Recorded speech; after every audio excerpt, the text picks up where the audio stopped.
Hello and welcome to my review of Goldeneye.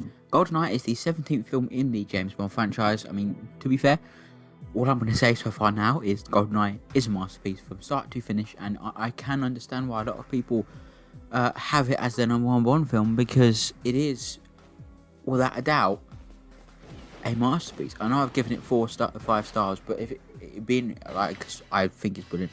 If we're judging the stars off of each thing that makes the film, cinematography, music, acting, directing, sort of stuff, it would be 4 stars because it's lacking in a certain department that we'll talk about in a minute.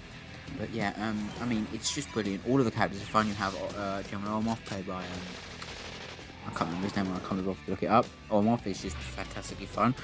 Xenia on the top, played by Famke Janssen, who's also just brilliant. All the characters are brilliant in this film.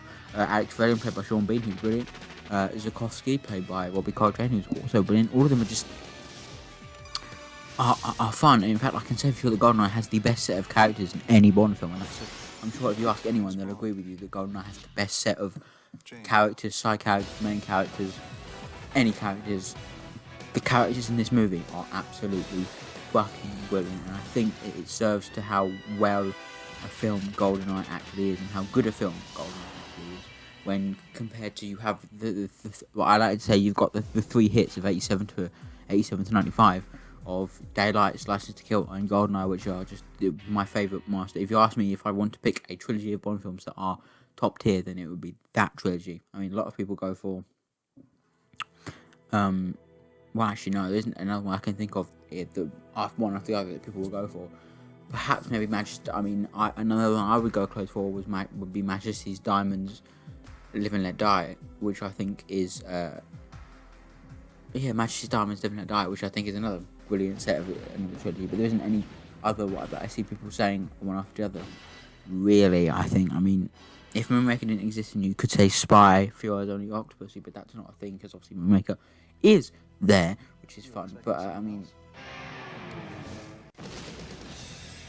yeah, I think it's Goldeneye is just one of the best films. It's also another one of the Bond films not the second Bond film to not be named directly after some of Fleming's work, but it does have more of a connection to Fleming as a person than License to Kill did, because Goldeneye is the name of Fleming's house in Jamaica, where he wrote all of his Bond novels. But it does have a very quite close connection to Fleming himself. It's also the first Bond film to not have Albert R. Curry Rockley as the solo and Bond producer, obviously handing the day-to-day duties to his daughter, Barbara Broccoli, and his son-in-law, Michael G. Wilson, who obviously, when this film was made, they were credited as producers, and then Cubby was credited with presenter, which is fun. And then obviously, shortly after the release of Goldeneye in 1996, Cubby sadly passed away. And obviously the next film, Tomorrow Never Dies, was dedicated to Cubby, because obviously this film couldn't be dedicated to him because when it came out he was still alive, and when Tomorrow Never Dies came out he wasn't. So it is, a sad fact that, the man who, without his dedication, we certainly wouldn't be sat here today awaiting No Time to Die, because it was him who persevered after Golden Gun, and it was him that kept going and going, even after all the hurdles that he had to jump over, everything, especially after Golden Gun, and then the hurdles he had to jump through after License to Kill. The fact that he still kept going after all of these periods of time is just a testament to how important that man is to Bond in general, and to cinema in a way. It's really important to realise that his last major decision as part of the Bond production team was casting Pierce Brosnan in Goldeneye, and then after that he handed all the other duties off to, or at least day-to-day duties at least, to his daughter and his son-in-law. So it's just an important fact to realise that he was the one who brought. And the story of Pierce Brosnan becoming Bond is an interesting one, which I'm going to talk about a bit now. So, the story goes, Pierce Brosnan in 1985-86 time, shortly after production of Live to Kill, obviously Cubby and his team were looking for the next Bond for Living Daylights in 1987, and obviously the screen tests were done. A lot of people, Michael Billington is the man who's auditioned for Bond the most times, because he auditioned so many times. And he also went on to play a character in Spy Love Me, Anya's lover in the beginning of the film, who gets killed, that causes the tension in the film. But back to the actual story, a lot of people auditioned at that point in time, and Pierce was very successful in a very successful TV show called Remington Steele at the time. And Remington Steele had just been partially cancelled by ABC with a clause in the contract to say they had 60 days to renew the contract and start the TV show up again. So Pierce was free at the time. He could do Bond, so he didn't sign a contract, but he was offered by Cubby to portray Bond, and he said yes. And he was on the stage. He was ready on a certain day. It was ready to be announced to the world as the next James Bond. And then this was the last day of the contract. This was it. He was going to be Bond. There was no doubt about it. When he walks onto the stage, he's just about to. This is what. By the way, all of this is what he said in the Everything documentary. And he's just about to walk on the stage, and the phone next to him rings, and he's like, "Should I not?" And he picks it up, and it's his agent telling him that they've used they've used their clause, and they've decided to pick it on him still up. This is obviously because it was all being shown. It was all before he had been announced. Well, he was never announced, but before he was announced, it was being widely speculated by the public that he would be the next Bond. Obviously, this caught traction at ABC, so they decided to renew Remington Steele. And so this was literally, the man must have been heartbroken. I feel sorry for the guy. And so he was about to walk on stage to be announced as the next James Bond, and it didn't happen because of Remington Steele contract. So he'd go on to make the final season of Remington Steele in 1986-87 time. And they then went and asked Timothy Dalton again, who had been asked and approached after, who had been actually approached to do it after Connery for On Her Majesty's Secret Service, which is a shock. And so it's clearly that everyone who's been cast as Bond has been, prior to Daniel Craig at least, had been asked to do Bond before, except for maybe Lazenby. But obviously Roger Moore was considered to do it when Connery was offered. Did Doctor No? Dalton was obviously considered when Lazenby was gonna for Majesty's, when Lazenby was gonna do it. And obviously, as we've already mentioned, Pierce was considered to do it for Daylights. So it's just an interesting that everyone who gets cast, at least before Daniel Craig, with the exception of Lazenby, have been almost considered beforehand, which is fun. But so he went on to do the last season of Remington Steele, which was a complete failure. It only lasted about 5 episodes, and then they cancelled the thing, and it was just, I feel sorry for the guy. He must have been absolutely devastated. And then they approached Timothy Dalton again, and Timothy Dalton said yes. And he did Living Daylights, and he did License to Kill, and he actually has famously said that if he was asked to do it, to just imitate more, he would have said no and turned it down. We wouldn't be here with the best friends of the franchise following after this, which I'm kind of glad he wasn't asked to imitate one, because that would have just been horrible. But he did Living Daylights, he did License to Kill. Pierce was happy with, said he thought Daylights was good. Moore didn't see Daylights, so, bit of a bean. But that's how that happened. Then, a few years later, then obviously after the aftermath of License to Kill was a big thing. Obviously, The Property of a Lady was supposed to be the next Bond film in 1991. Production was supposed to start in early 1990. Scripts were done. Timothy Dalton said in an interview in 2012 that scripts were done. They were just searching for directors because John Glenn was not set to return for Property of a Lady. They looked for a lot of other directors. John Landis, a couple of others were thrown around in the hat, which is a shame because I really thought maybe it would have been cool to have John Glenn do 6 films, 3 Roger, 3 Tim, and then maybe if they were to do the 4th Tim film, which was, I like to say it was going to be called Risco in 1993, but that's been confirmed because it never got passed. But The Property of the Lady it was pretty much known in the press that was what it was going to be called, and we have like a plot and everything for Property of the Lady, the Property of the Lady in 1991, which never came out. We have a plot for it, which is fun. But the production started. Well, I say production. It was in very early pre-production with that film. Scripts were getting ready to be. Scripts were being thrown around. They were searching for directors, and then the big lawsuits came because around the time MGM, UA, and all that stuff had serious issues, and Cubby was fighting with them to get what he needed, and then there was lawsuits, and it was just a mess. And then by 1993.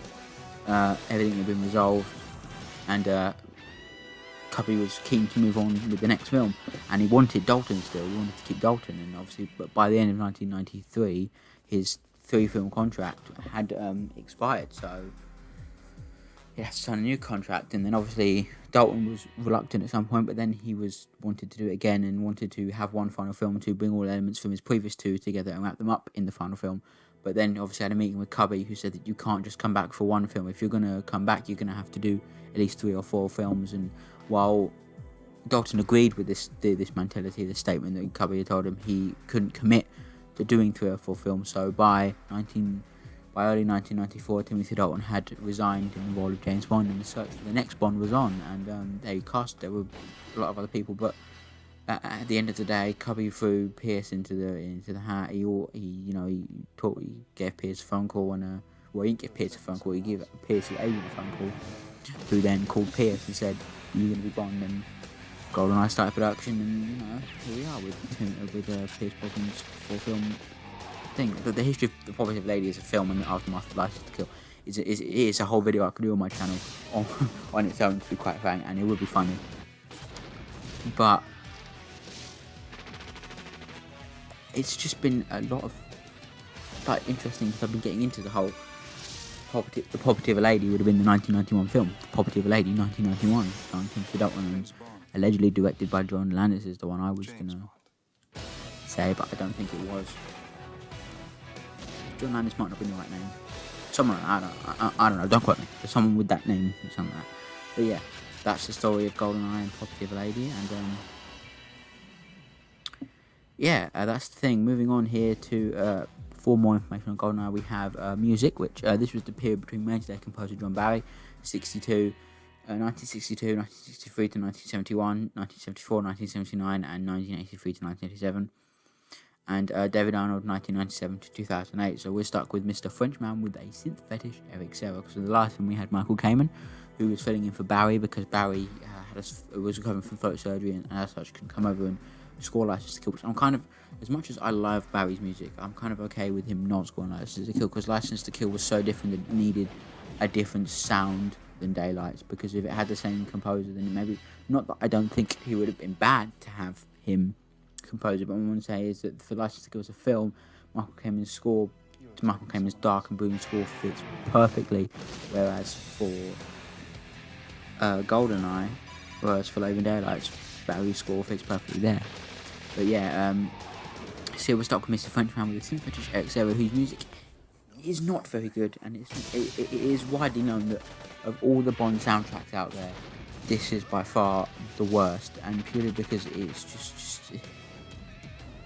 purely because Serra reuses a lot of stuff he wrote for Leon, which is just sad that he doesn't really write a lot of the cues and the motifs are taken directly from Leon, which is a shame. B, it just sounds really weird, and it actually got to the point where he submitted his track for the tank chase, and the Brockleys were just like, nah, this is not right at all, we don't want this. So they brought in composer John Outman, who composed a lovely piece for the tank chase, which sounds brilliant. I'll play you my favourite snippet from it right now. Exclusive little snippet from the tank chase by John Outman.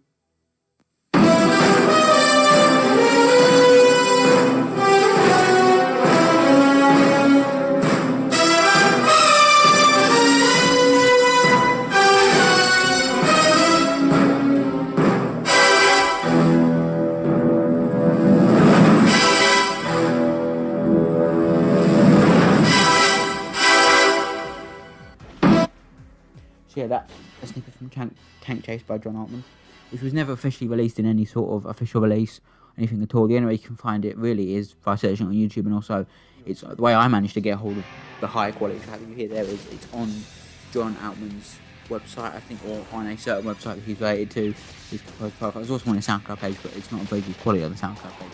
But yeah, it's on a website he's related to, and I managed to just rip it from the site and out from my phone. So this is sort of an audio glitch in it, but other than that, it's fine.